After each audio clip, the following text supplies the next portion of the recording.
नमस्कार my biology friends, Aastha group of educations की online video क्लासों में आपका स्वागत है। आज हम जीवाणु कोशिका की इलेक्ट्रॉन माइक्रोस्कोपिक संरचना का डिस्कशन करेंगे कि इलेक्ट्रॉन माइक्रोस्कोप में अगर हम जीवाणु कोशिका को देखें तो वो किस प्रकार की दिखाई देती है, कौन कौन सी संरचनाएं हमें देखने को मिलेगी। तो उसको हम डायग्रामेटिक रिप्रेजेंटेशन के द्वारा समझेंगे कि कौन कौन सी संरचनाएं उसमें हमें दिखाई देती है। तो अगर जीवाणु कोशिका की संरचना की हम बात करें तो जीवाणु कोशिका की संरचना इस प्रकार की हमें दिखाई देती है। इसमें अवपंक परत, स्लाइम लेयर्स, कोशिका भित्ति, कोशिका झिल्ली, विभिन्न प्रकार के जो कोशिका अंगक है वह यहाँ पर हमें देखने को मिलेंगे। किसकी? जीवाणु की आंतरिक या जीवाणु कोशिका की आंतरिक संरचना के अंतर्गत। और आपको पता है कि जो जीवाणु होते हैं वह प्रोकैरियोटिक होते हैं। तो इसमें डबल मेम्ब्रेनस सेल ऑर्गेनिक मतलब द्विझिल्ली युक्त कोशिकांग, केंद्रक, केंद्रक झिल्ली, केंद्रिका, ऐसी संरचनाएं हमें यहाँ पर देखने को नहीं मिलेगी। क्रोमोसोम्स भी हमें देखने को नहीं मिलेगा, नॉन स्टोन प्रोटीन्स भी हमें देखने को नहीं मिलेंगे। तो अगर जीवाणु कोशिका की संरचना की हम बात करें तो इसकी संरचना को हम 3 या 4 भागों में बांटकर पढ़ सकते हैं। एक तो इसके एनवलप की हम बात करेंगे, मतलब आवरणों की हम बात करेंगे। एक तो जीवाणु कोशिका में आवरण कौन कौन से हैं? आवरण का मतलब सेल एनवलप, मतलब जीवाणु कोशिका में कौन कौन सी भित्तियां प्रेजेंट है या कौन कौन से आवरण प्रेजेंट है। जैसे अभी यहाँ पर दिख रहा होगा आपको, एक तो अवपंक परत या स्लाइम लेयर है, कैप्सूल है, कोशिका भित्ति है, कोशिका झिल्ली है। तो ये क्या कहलाते हैं? इसके कोशिका के आवरण या सेल एनवलप कहलाते हैं। तो प्रत्येक आवरण की हम पृथक से बात करेंगे। उसके बाद इसका जो साइटोप्लाज्म है उसमें क्या क्या पाए जाते हैं। जैसे इसमें बहुत सारे polysaccharide, amino acid, DNA, VNA, ribosomes, ऐसी कुछ संरचनाएं इसमें पाई जाती हैं। और इसकी जो कोशिका झिल्ली होती है उसके अंदर बलन से कौन कौन सी संरचनाएं हम बनती है जो कि हमें दिखाई देती हैं। तो पूरी की पूरी संरचना की हम यहाँ पर हम बात करेंगे। तो फर्स्ट बात करते हैं हम जीवाणु कोशिका के आवरणों की। तो अगर जीवाणु कोशिका की बात करें तो जीवाणु कोशिका में एक जटिल रासायनिक आवरण दिखाई देता है। जब इसकी संरचना को देखते हैं हम तो जो जटिल रासायनिक आवरण हमें दिखाई देता है जो कि 3 परतों से, कितनी परतों से? 3 परतों से मिलकर बना हुआ होता है। और वह 3 ही परतें कौन कौन सी हैं? तो वह तीनों ही जो परतें हैं वह है एक तो ग्लाइकोकेलिक्स,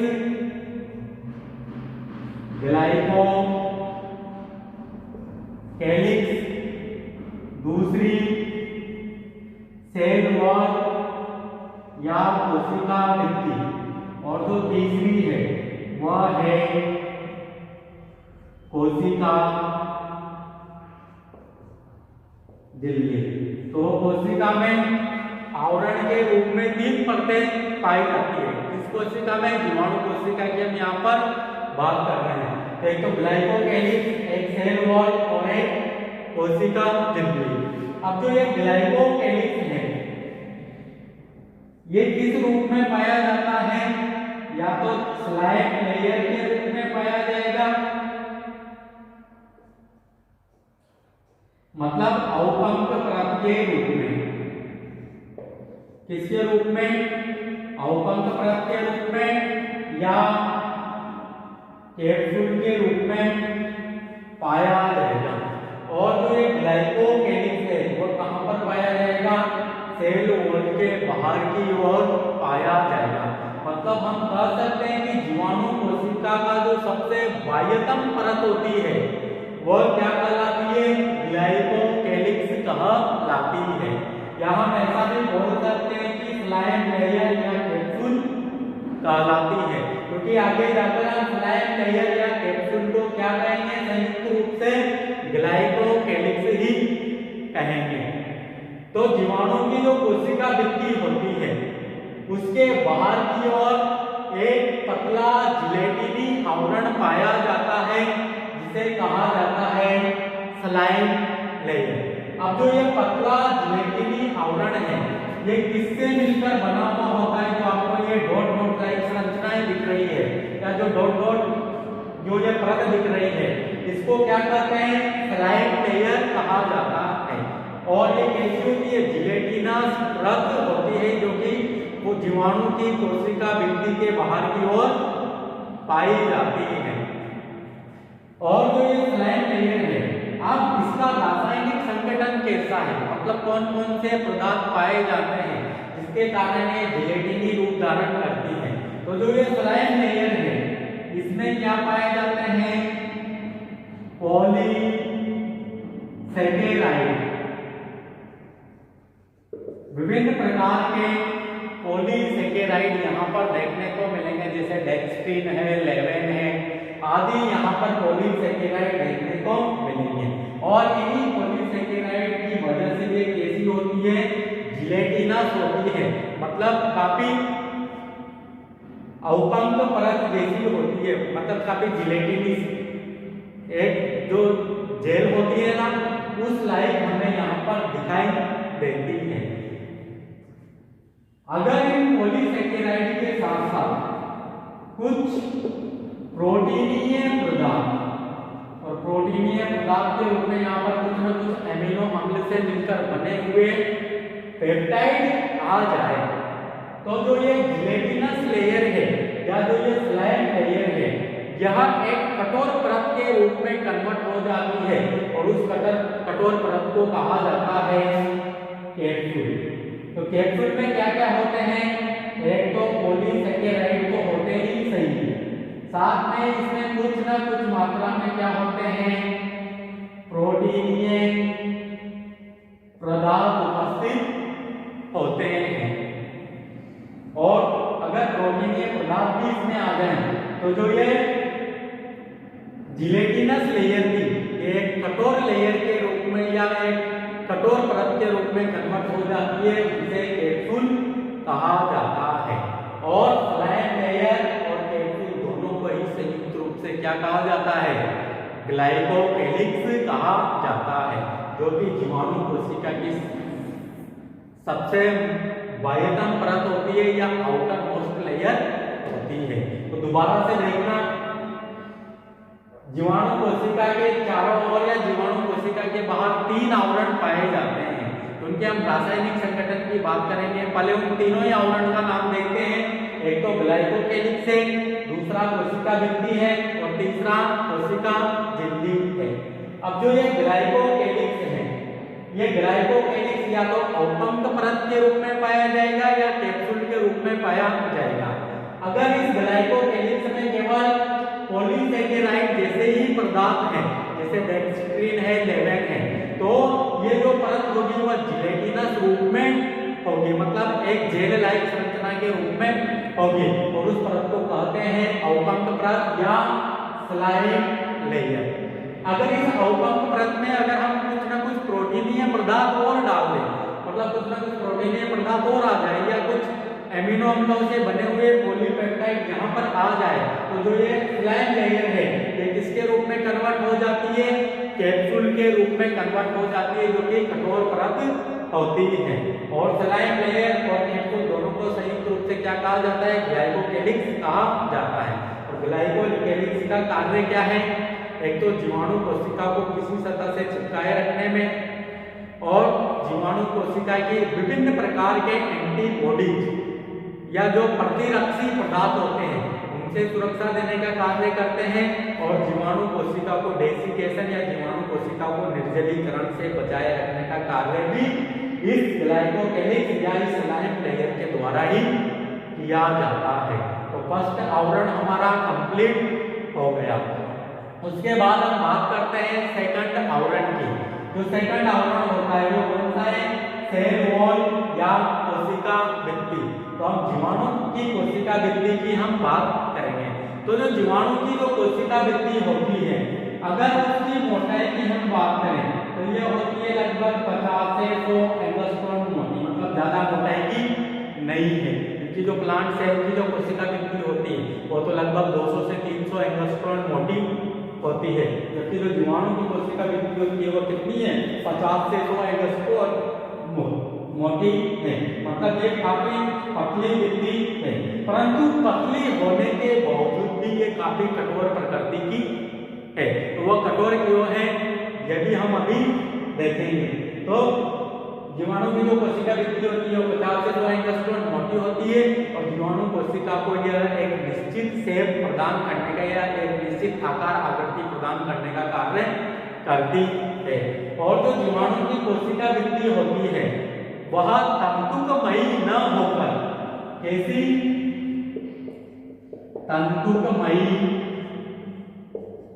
न होकर, मतलब माइक्रोफाइब्रिलर न होकर। जैसे आप पार्कों में पढ़ते हो, जब पार्कों में जो कोशिका भित्ति होती है वह सेलुलोज के छोटे छोटे फिलामेंट से मिलकर बनी हुई होती है, जिन्हें माइक्रोफिलामेंट, प्रोटोफिलामेंट, फिर मिसेल जैसी संरचना आप कहते हो। तो मतलब वो सेलुलोज के तंतुओं से मिलकर बनी हुई होती है, परंतु जीवाणु कोशिका में ऐसा नहीं होता है कि किसी के फिलामेंट्स यहाँ पर आ जाएंगे। मतलब जीवाणु की कोशिका भित्ति तंतुमयी न होकर कैसी होती है, कणिकामय होती है। मतलब विभिन्न पदार्थों के जो कण होते हैं वो जमा होकर जीवाणु की कोशिका भित्ति का निर्माण करने का कार्य करते हैं। अब जो ये जीवाणु की जो कोशिका भित्ति होती है उसमें सेलुलोज नहीं पाया जाता। अगर जीवाणु की कुछ जातियों को छोड़ दिया जाए तो जीवाणु की कोशिका भित्ति में कभी भी सेलुलोज आपको देखने को नहीं मिलेगा। इसकी जो कोशिका भित्ति होती है उसमें क्या क्या पाया जाता है, एक तो पॉलीसेकेराइड देखने को मिलेगा, कुछ मात्रा में प्रोटीन देखने को मिलेगा और कुछ विशेष प्रकार के जीवाणुओं में लिपिड भी हमें देखने को मिलेगा। तो यहाँ पर पॉलीसेकेराइड के रूप में एक तो ग्लूकोज देखने को मिल सकता है और मेनोज देखने को मिल सकता है, गैलेक्टोज देखने को मिल सकता है और कुछ एमिनो शुगर्स, मतलब ऐसी शर्कराएं जिनके साथ एमिनो ग्रुप या NH2 ग्रुप जुड़ा हुआ हो वह देखने को मिल सकती है। पॉलीसेकेराइड के रूप में ग्लूकोज, मेनोज, गैलेक्टोज और एमिनो शुगर्स। और एमिनो शुगर्स भी कौन कौन सी होगी, एक तो N-एसिटाइल ग्लूकोसेमाइन और N-एसिटाइल यूरेमिक अम्ल। दो प्रकार की एमिनो शुगर्स यहाँ पर हमें देखने को मिलेगी। और कुछ प्रोटीन्स जो कि 4 से 5 अमीनो अम्ल से मिलकर बने हुए पॉलीपेप्टाइड श्रृंखलाओं के होंगे और कुछ जीवाणुओं में हमें लिपिड्स भी देखने को मिलेगा। और कोशिका भित्ति में जो लिपिड्स पाया जाएगा ये हमारे लिए काफी इंपॉर्टेंट है, क्योंकि इस लिपिड की वजह से हम जीवाणुओं का अभिरंजन कर पाते हैं। हम ग्राम पॉजिटिव और ग्राम नेगेटिव जीवाणु में जब विभेद पढ़ेंगे या उनकी पता लगाएंगे कि कौन सा ग्राम पॉजिटिव जीवाणु है या कौन सा ग्राम नेगेटिव जीवाणु है। मतलब जो साइंटिस्ट था क्रिश्चियन, उसने जो एक्सपेरिमेंट किया था, जब हम उस एक्सपेरिमेंट को करेंगे तो वहां पर हमें लिपिड की भूमिका पता चलेगी कि जीवाणु की कोशिका भित्ति में लिपिड की वजह से रंग क्यों आता है। मतलब आयोडीन के घोल में जब जीवाणु को रंगा जाता है तो वो पर्पल कलर या बैंगनी कलर देते हैं, उसके बाद रेड कलर या गुलाबी कलर में कन्वर्ट हो जाते हैं जब उनको अल्कोहल से विरंजित किया जाता है। तो उसको भी हम यहाँ पर देखेंगे। तो अगर कोशिका भित्ति की बात करें तो लगभग 50 से 100 या 80 से 100 एंगस्ट्रॉन मोटी होती है, मतलब काफी पतली है, ज्यादा मोटी नहीं है। और तंतुमय न होकर कैसी होती है, कणिकामय होती है। और क्या क्या पाए जाते हैं कोशिका भित्ति के रासायनिक संगठन में, एक तो पॉलीसेकेराइड, एक प्रोटीन और एक लिपिड। पॉलीसेकेराइड के रूप में ग्लूकोज, मेनोज, गैलेक्टोज और एमिनो शुगर्स। और एमिनो शुगर्स में भी कौन कौन सी शुगर्स होगी, एक तो N-एसिटाइल ग्लूकोसेमाइन और N-एसिटाइल म्यूरेमिक अम्ल, और कुछ मात्रा में प्रोटीन और कुछ मात्रा में लिपिड। ये सारे ही कंपाउंड मिलकर क्या बनाते हैं, क्या बनाएंगे, या तो म्यूरिन का निर्माण करेंगे या N-पेप्टिडोग्लाइकेन का निर्माण करेंगे। किसका निर्माण करेंगे, एन पेप्टिडोग्लाइकेन का निर्माण करेंगे। और जो एन पेप्टिडोग्लाइकेन है ये क्या है, ग्लूकोपेप्टाइड का एक प्रकार है। और हम जब जीवाणु की लाक्षणिक विशेषता पढ़ रहे थे तो वहां पर हमने पढ़ा था कि जीवाणु की जो कोशिका भित्ति होती है वह पेप्टिडोग्लाइकेन या ग्लूकोपेप्टाइड की बनी होती है। और ग्लूकोपेप्टाइड में ये सारे ही पदार्थ आ जाते हैं, मतलब ये सारे ही पदार्थ आपस में मिलकर एक ग्लूकोपेप्टाइड बहुलक का या पेप्टिडोग्लाइकेन बहुलक का निर्माण करते हैं। और अलग अलग जीवाणुओं में जो इनका जो संगठन है वो अलग अलग प्रकार का होगा, मतलब सभी जीवाणु की जो कोशिका भित्ति है जरूरी नहीं है उनमें जो सुगर है और उनका जो कंपोजिशन है वो अलग अलग हो सकता है। इसी कारण अलग अलग जीवाणु की कोशिका भित्ति का रासायनिक संगठन अलग अलग हो सकता है। जैसे कुछ जीवाणु की जो कोशिका भित्ति है उसमें लिपिड ज्यादा मात्रा में देखने को मिलेगा, किसी में कम देखने को मिलेगा। तो रासायनिक संगठन के आधार पर ये थोड़े डिफरेंट कोशिका भित्ति इनकी नजर आएगी। ये थी कोशिका भित्ति। उसके बाद हम बात करते हैं कोशिका झिल्ली की। तो जो कोशिका झिल्ली होती है वह यूकेरियोटिक कोशिका झिल्ली के समान ही लिपिड तथा प्रोटीन की, मतलब लाइपोप्रोटीन की मिलकर बनी होती है। तो यह तो थी इसकी अवभंग परत, अगर ये कठोर हो जाए तो कैप्सिड के रूप में कन्वर्ट हो जाएगी। उसके बाद कोशिका भित्ति की बात की हमने, और कोशिका भित्ति का रासायनिक संगठन भी हमने देख लिया। उसके बाद कोशिका झिल्ली आती है। अब जो ये कोशिका की झिल्ली होती है ये किनसे मिलकर बनी हुई होती है, लिपिड तथा प्रोटीन से मिलकर बनी हुई होती है, जो कि यूकेरियोटिक कोशिका की झिल्ली के समान ही होती है। इसमें भी फोस्फोलिपिड पाए जाएंगे, जैसे हाइड्रोफिलिक भी होंगे, हाइड्रोफोबिक भी होंगे, मतलब 20 इसमें की कोशिका झिल्ली यहाँ पर देखने को मिलेगी। और कोशिका झिल्ली में बहुत सारे प्रोटीन भी हमें देखने को मिलेंगे, जो कि इलेक्ट्रॉन ट्रांसपोर्ट चेन के प्रोटीन्स होंगे, उसके कॉम्प्लेक्स होंगे, क्योंकि इसमें माइटोकॉन्ड्रिया जैसी संरचना तो पाई नहीं जाती। तो जो शोषण का कार्य किया जाएगा वो इनके कोशिका झिल्ली के द्वारा जो मेसोसोम बनाए गए हैं उनमें ही किया जाएगा। उनके लिए इलेक्ट्रॉन ट्रांसपोर्ट चेन का निर्माण करने के लिए विभिन्न प्रकार के कॉम्प्लेक्स की या विभिन्न प्रकार के प्रोटीनीय एंजाइम की जरूरत पड़ती है, जो कि इसकी कोशिका झिल्ली में ही उपस्थित होते हैं। तो ये हो गए जीवाणु कोशिका के तीनों ही आवरण। अब इसके बाद बात करेंगे हम इसके कोशिका द्रव्य की या इसके प्रोटोप्लास्ट की। अगर जीवाणु के कोशिका द्रव्य की हम बात करते हैं, इसके कोशिका द्रव्य या इसके हम प्रोटोप्लाज्म को ले लें या प्रोटोप्लास्ट को ले लें, तो प्रोटोप्लास्ट किसे कहेंगे, अगर जीवाणु की कोशिका भित्ति को हटा दें तो कोशिका झिल्ली से घिरा हुआ जो समस्त भाग होता है कोशिका झिल्ली समेत, उसे तो क्या कहेंगे हम, प्रोटोप्लास्ट कहेंगे। और प्रोटोप्लाज्म किसे कहेंगे, कोशिका झिल्ली से घिरा हुआ जितना भी जो लिक्विड पदार्थ है उसे क्या कहेंगे, कोशिका द्रव्य या प्रोटोप्लाज्म कहेंगे। तो अगर प्रोटोप्लाज्म की बात करें हम, तो प्रोटोप्लाज्म में हमें विभिन्न प्रकार के कोशिकांग देखने को मिलेंगे। जैसे प्रोटोप्लाज्म का जो अधिकांश जो पोर्शन है, अधिकांश पोर्शन में 80% मात्रा में तो क्या होता है, इसमें वाटर या जल उपस्थित होता है। और कुछ मात्रा में इसमें डीएनए मिलेगा, प्लाज्मिड मिलेगा, राइबोसोम्स मिलेंगे, कुछ पॉलीसेकेराइड्स, कुछ प्रोटीन्स, कुछ कार्बनिक आयंस, विटामिन, ऐसे कुछ यहाँ पर पदार्थ पाए जाते हैं।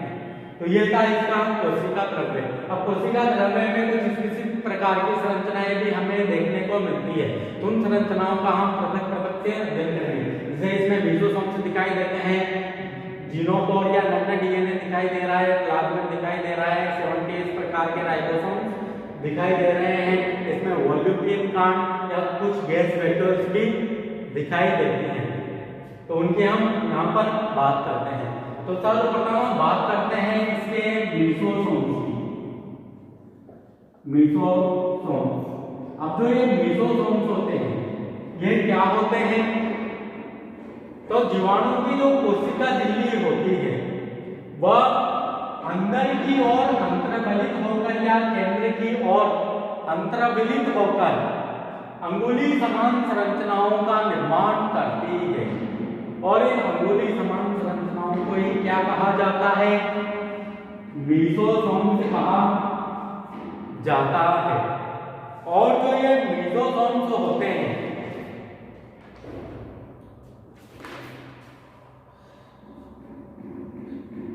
इन मेसोसोम्स का जो कार्य होता है वह कार्य क्या है?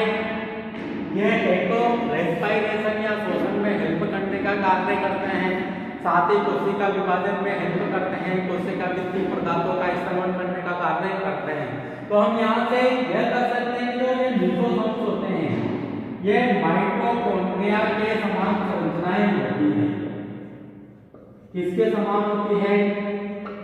माइटोकॉन्ड्रिया के समान संरचनाएं होती है, क्योंकि माइटोकॉन्ड्रिया भी किसका कार्य करता है? रेस्पिरेशन का कार्य करता है। तो जो ये मेसोसोम्स पाए जाते हैं इन्हें माइटोकॉन्ड्रिया के एनालोगस या इनके समजात माना गया है। तो मेसोसोम्स की हमने बात की कि जीवाणु की जो कोशिका झिल्ली है वह अंदर की ओर अंतर्गलित होकर अंगुली समान संरचनाओं का निर्माण करती है, जिन्हें मेसोसोम्स कहा जाता है।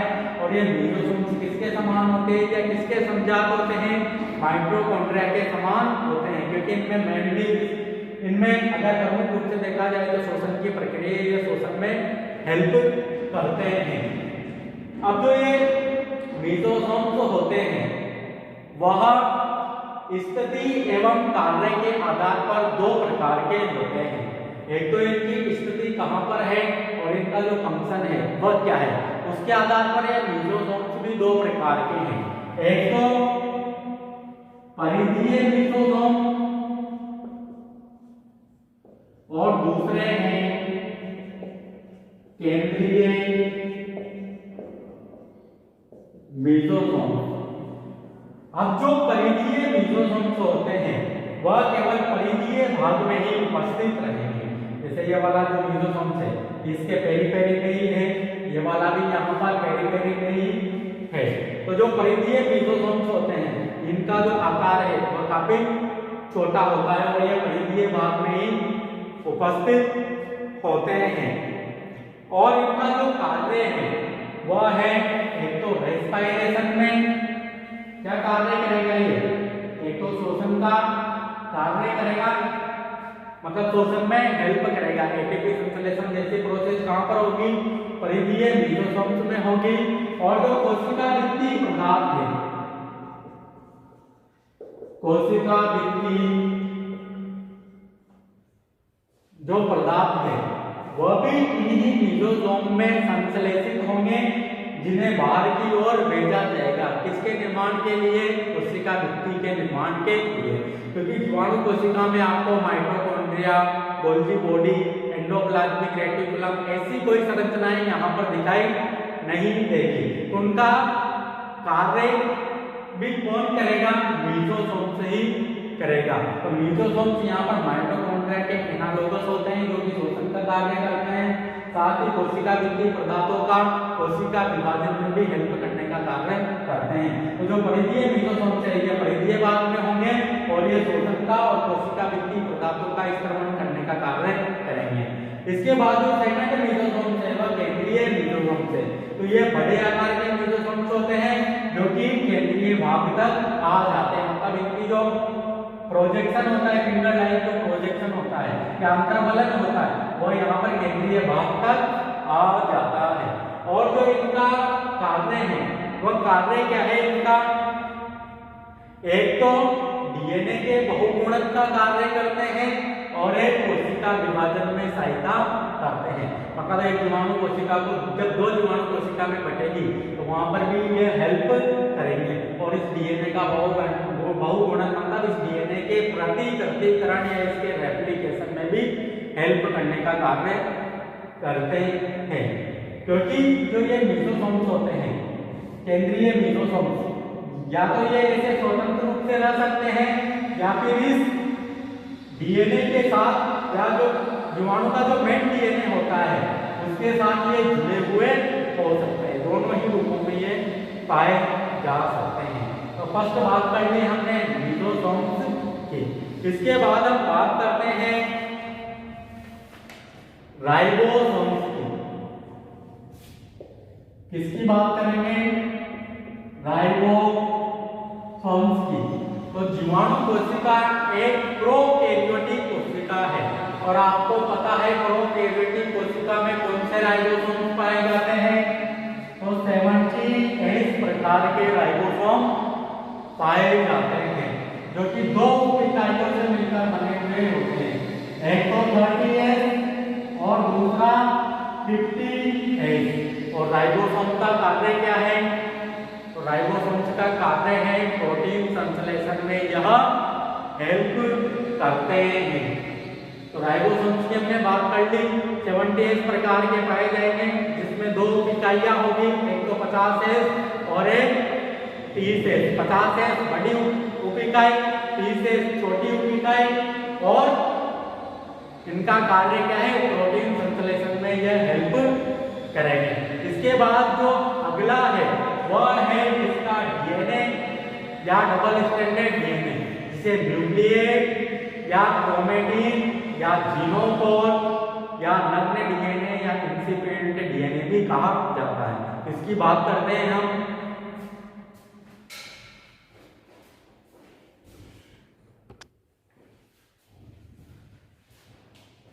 तो जो जीवाणु का जो डीएनए होता है इसे क्या कहा जाता है, एक तो जीनोफोर या नग्न डीएनए या न्यूक्लियोइड या जो क्रोमेटिन पदार्थ भी हम इसे बोल सकते हैं, और इंसिपिएंट डीएनए या नग्न डीएनए से कहा जाता है। तो डिफरेंट इसे नाम दिए गए हैं, क्योंकि इसका जो डीएनए होता है वह नेक्ड होता है।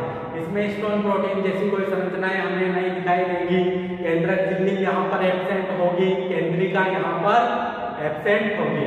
यहाँ पर तो जो डीएनए होता है वह केवल एक क्रोमेटिन पदार्थ के रूप में जीवाणु कोशिका में पड़ा हुआ रहता है, और यहाँ पर हिस्टोन प्रोटीन भी एब्सेंट होते हैं। हिस्टोन प्रोटीन की जगह कौन से प्रोटीन पाए जाते हैं, नॉन हिस्टोन प्रोटीन यहाँ पर पाए जाते हैं। और नॉन हिस्टोन प्रोटीन कौन सी होती है, जैसे पॉलीएमिन्स जो प्रोटीन होती है और नॉन हिस्टोन प्रोटीन होती है जो कि इस क्रोमेटिन पदार्थ को संग्रहित करके रखती है, मतलब समेट कर रखती है। जैसे आपने यूकैरियोटिक कोशिका में पढ़ा होगा, यूकैरियोटिक कोशिका में जो केंद्रक के अंदर जो डीएनए होता है वह काफी संगठित फॉर्म में पाया जाता है, क्योंकि वहाँ पर स्टोन प्रोटीन पाए जाते हैं, जैसे H1 है, H2 है। न्यूक्लियोसोमल मॉडल पढ़ा होगा, और न्यूक्लियोसोमल मॉडल में आपने स्टोन अष्टक पढ़ा होगा। उस स्टोन अष्टक के चारों ओर जो डबल स्ट्रैंडेड डीएनए है वह लिपटा हुआ रहता है, जिसके कारण वह काफी संगठित हो जाता है, मतलब काफी कॉम्प्लेक्स फॉर्म में आ जाता है।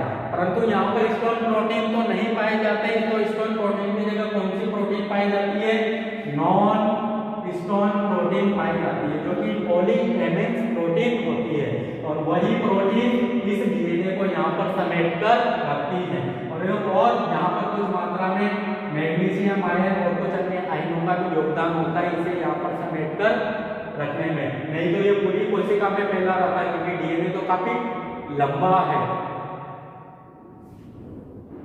तो ये था हमारा न्यूक्लियोइड या जीनोफोर या नग्न डीएनए। अब इसके बाद हम बात करते हैं प्लाज्मिड की। तो प्लाज्मिड का नाम आपने सुना होगा। तो प्लाज्मिड भी कहाँ पर पाए जाते हैं, बैक्टीरियल सेल के अंदर ही पाए जाते हैं। बैक्टीरियल सेल के अंदर ये वाला जो क्रोमोसोम्स है, ये तो कौन सा वाला क्रोमोसोम है, मेन क्रोमोसोम्स है या बैक्टीरियल मेन डीएनए है। इसके अलावा भी बैक्टीरियल सेल के अंदर एक छोटे आकार का वृत्ताकार डीएनए पाया जाता है, और इस डीएनए को कहा जाता है प्लाज्मिड डीएनए।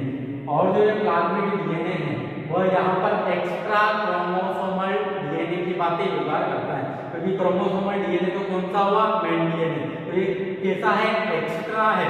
इसे एक्स्ट्रा क्रोमोसोमल डीएनए या एक्स्ट्रा जेनेटिक मटेरियल भी कहा जाता है। और ये इसकी जो प्रवृत्ति है ये स्वतंत्र रूप से यहाँ पर प्रतिकृतिकरण कर सकता है, मतलब स्वतंत्र रूप से ये रेप्लिकेट हो सकता है। और इसका कार्य क्या है, ये विभिन्न जीवाणु कोशिकाओं को एक स्पेशल टाइप का बेनिफिट प्रोवाइड करते हैं। जैसे अगर किसी भी बैक्टीरिया के अंदर स्ट्रेप्टोमाइसिन रेसिस्टेंट जीन वाला प्लाज्मिड है, तो वो बैक्टीरिया स्ट्रेप्टोमाइसिन जो एंटीबायोटिक होती है उसके प्रति प्रतिरोधकता उसमें उत्पन्न हो जाएगी। किसी के अंदर टेट्रासाइक्लिन या किसी के अंदर कोई अन्य एंटीबायोटिक के द्वारा रेसिस्टेंस प्रोवाइड किया जाएगा। तो प्लाज्मिड का कुछ विशेष कार्य होते हैं। वैसे ये जीवाणु की जो सर्वाइवल होती है या जीवाणु की जो जीवन क्षमता होती है उसको किसी भी प्रकार से ये प्रभावित नहीं करते, केवल ये देंगे तो एडिशनल बेनिफिट ही प्रोवाइड करेंगे। इसके बाद हम बात करते हैं प्रकाश संश्लेषी वर्णकों की। तो जो अगला कोशिकांग है या कोशिका के जो उपांग है वह है प्रकाश संश्लेषी वर्णक। और प्रकाश संश्लेषी वर्णक जिनमें पाई जाएगी जो बैक्टीरिया से प्रकाश संश्लेषण का कार्य करती होगी। और हमने पोषण के दौरान देखा था कि जो जीवाणु कोशिका होती है वह दो पोषण के आधार पर दो प्रकार की होती है, एक तो स्वकोशी और एक विषमकोशी। स्वकोशी दो प्रकार के होते हैं, एक तो प्रकाश संश्लेषी स्वकोशी और एक रसायन संश्लेषी स्वकोशी। तो अगर बैक्टीरिया अगर प्रकाश संश्लेषी है या प्रकाश संश्लेषण का कार्य कर रहा है तो उसके अंदर कुछ ना कुछ पिगमेंट तो होना चाहिए। और वह पिगमेंट उसमें किस रूप में व्यवस्थित होते हैं? तो बैक्टीरिया के कोशिका द्रव्य में ऐसी छोटी पॉकेट लाइक संरचना पाई जाती है और इन पॉकेट लाइक संरचना में कुछ विशेष प्रकार के पिगमेंट उपस्थित होते हैं। इसे हमने लिखा था बैक्टीरियोविडिन, क्लोरोबियम जैसे पिगमेंट यहाँ पर पाए जाते हैं, क्योंकि लाइट एनर्जी को पकड़कर उससे क्या बनाते हैं? भोजन बनाने का कार्य करते हैं, फिर उससे एनर्जी वह बनाएंगे। तो जीवाणु कोशिका के अंदर ऐसी पॉकेट लाइक संरचनाएं पाई जाएंगी और इन पॉकेट लाइक संरचना में विभिन्न प्रकार के पिगमेंट्स जो कि जीवाणु कोशिका के स्पेशल पिगमेंट होते हैं वो यहाँ पर पाए जाते हैं। और कुछ मात्रा में यहाँ पर एंजाइम भी पाए जाएंगे जो कि प्रकाश संश्लेषण में हेल्प करने का कार्य करेंगे। इसके बाद हम बात करते हैं जीवाणु कोशिका के सतही उपांग। हमने जीवाणु कोशिका की सतह पढ़ी। सतह के अंदर हमने इसके 3 आवरणों को देखा। कौन कौन से आवरण थे? एक तो ग्लाइकोकेलिक्स का, एक कोशिका विद्युती और एक कोशिका झिल्ली की। तो इन आवरणों के ऊपर क्या पाया जाता है? जैसे आपको यहाँ पर दिख रहा होगा ये ऐसी धागेनुमा संरचना पाई जा रही है, यहाँ पर भी ये लंबी धागेनुमा संरचना है। तो ये क्या है? जीवाणु कोशिका के सतही उपांग है। और जीवाणु कोशिका में सतही उपांग के रूप में क्या क्या पाए जाते हैं? एक तो फ्लैजिला पाए जाते हैं और एक पीली या मेम्ब्री पाए जाते हैं। तो पहले हम बात करते हैं फ्लैजिला की या कशादिका की। तो कुछ जीवाणु ऐसी होती है जिनमें कशादिकाएं या फ्लैजिला पाई जाती हैं और ये कैसी है? लंबी धागे के समान या चाबुकनुमा संरचना होती है। और इसका कार्य क्या है? जीवाणु को गति प्रदान करने का कार्य करती है। और ये किनसे मिलकर बनी हुई होती है? ये मिलकर बनी हुई होती है फ्लैजिलिन नामक प्रोटीन से मिलकर बनी हुई होती है। तो कुछ जीवाणु कोशिका में लंबी चाबुक के समान संरचना पाई जाती है जिन्हें क्या कहेंगे? फ्लैजिला या कशादिका कहेंगे। इनका कार्य क्या है? जीवाणु कोशिका को गति प्रदान करने में यह कार्य करेगी। किससे मिलकर बनी हुई होती है? तो फ्लैजिलिन नामक प्रोटीन से मिलकर बनी हुई होती है। और जिन जीवाणु कोशिका में फ्लैजिला पाई जाएगी उन्हें चल जीवाणु कोशिकाएं और जिनमें नहीं पाई जाएगी उन्हें अचल जीवाणु कोशिका कहेंगे। अब जो ये फ्लैजिला है इसके भी 3 भाग होते हैं। एक तो होती है बेसल ग्रेन्यूल या आधारी कणिका। एक तो क्या होगी? आधारी कणिका। और एक होगा इसमें हुक और एक होगा इसमें फिलामेंट या साप्त। तो जो आधारी कणिका होगी वह कैसी होगी? एक डोट के समान संरचनाएं होगी और यहाँ से ही फ्लैजिला के फिलामेंट का ओरिजिन होगा और यहाँ पर ऐसी हुक-लाइक संरचना उपस्थित रहेगी और यहाँ से जो फिलामेंट निकलेगा उसको ये सारा प्रदान करने का कार्य करती है। और जो आधारित कणिका होती है वो ये हुक होता है, यह इसके आवरणों में ही समाहित हुआ रहता है। जैसे इसका फिलामेंट या जो साफ्ट होती है ये बाहर की ओर ऐसे सर्पिलाकार क्रम में आ जाती है। तो फ्लैजिला की हमने बात की। इसके बाद हम बात करते हैं इसके पीढ़ी की या पिंडली की। तो जो ये पीढ़ी या पिंडली होती है यह भी छोटी छोटी धागे के समान या चाबुक के समान संरचना होती है, क्योंकि फ्लैजिला से आकार में कैसी होगी, छोटी होगी। और यह भी जीवाणु कोशिका को, यह इनका कार्य भी क्या है जीवाणु कोशिका में, एक तो जीवाणु कोशिका को किसी सतह से चिपकाए रखने में हेल्प करती है। किसमें हेल्प करेगी, चिपकाए रखने में। किसी सतह से जब ये जीवाणु कोशिका चिपकेगी तो वहां पर किसकी हेल्प से चिपकेगी, ये पीढ़ी की हेल्प से चिपकेगी। और जीवाणु कोशिका जब सेक्स में पार्टिसिपेट करती है या इसमें जब लैंगिक जनन होता है तो इन पीढ़ी या पिंडली के द्वारा दो जीवाणु कोशिका के मध्य एक ऐसी सयुग्मन नलिका का निर्माण किया जाता है। तो लैंगिक जनन में भी क्या करती है, यह हेल्प करने का कार्य करती है। अब जो ये पीढ़ी या पिंडली होती है यह भी दो प्रकार की होती है साइज के आधार पर। एक तो होती है शॉर्ट पीढ़ी, मतलब स्मॉल पीढ़ी, छोटे आकार की। एक होती है लॉन्गर पीढ़ी या लंबी पीढ़ी, और इसे क्या कहा जाता है, इसका दूसरा नाम है सेक्स पीढ़ी। अब जो शॉर्टर पीढ़ी होती है इसका दूसरा नाम है शॉर्टर पीढ़ी का भी एक सोमेटिक पीढ़ी या कायिक पीढ़ी। अब जो ये शॉर्टर पीढ़ी होती है ये तो कैसी होगी, इससे भी छोटी होगी। जो लॉन्गर पीढ़ी है इससे भी छोटी होगी, जब तो इसका नाम शॉर्टर पड़ा या और सोमेटिक पीढ़ी। अब जो इसका जो कार्य है वो क्या है, केवल जीवाणु कोशिका को किसी सतह से चिपकाए रखने का ही कार्य करती है।